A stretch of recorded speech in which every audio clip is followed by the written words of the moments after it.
The diagnosis of ventriculomegaly can be vexing, to put it mildly, and that's because really it can be completely benign, or it can be a subtle sign indicating that there's an obstruction somewhere along the tract in the central nervous system. The way to figure out whether or not there is an obstruction or some subtle anatomic issue is to assess with ultrasound and then fetal MRI.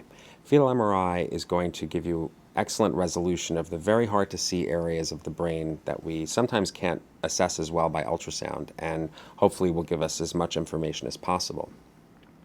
What's important to remember is that ventricles in the brain, of which there are two, one on each side, are normally filled with fluid, and the size can be up to 10 millimeters, and that's just the variability that any baby can have. If it's over 10 millimeters, it's considered enlarged or ventriculomegaly, but how enlarged is sort of the key to how worried we would be. Between 10 and 12 millimeters is considered mild ventriculomegaly, and the vast majority of babies who have mild ventriculomegaly do quite well.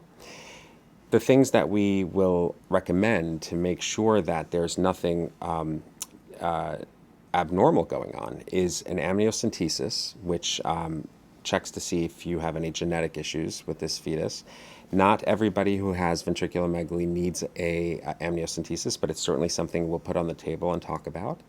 And similarly, there are some viral infections that mom can have that can be transmitted through the placenta to the uterus, and if the baby catches that virus in utero, one of the signs is ventriculomegaly.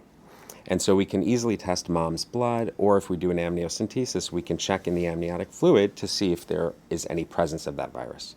Now, if the ventriculomegaly is more significant, over 12 millimeters, then there's a higher likelihood that there may be an obstruction, there's a higher likelihood that there's something else going on, and close surveillance is necessary. We will look for any other birth defects on ultrasound and MRI. We'll monitor the baby closely during the pregnancy with ultrasound, and delivery should be at a center that specializes in neurology and neurosurgery.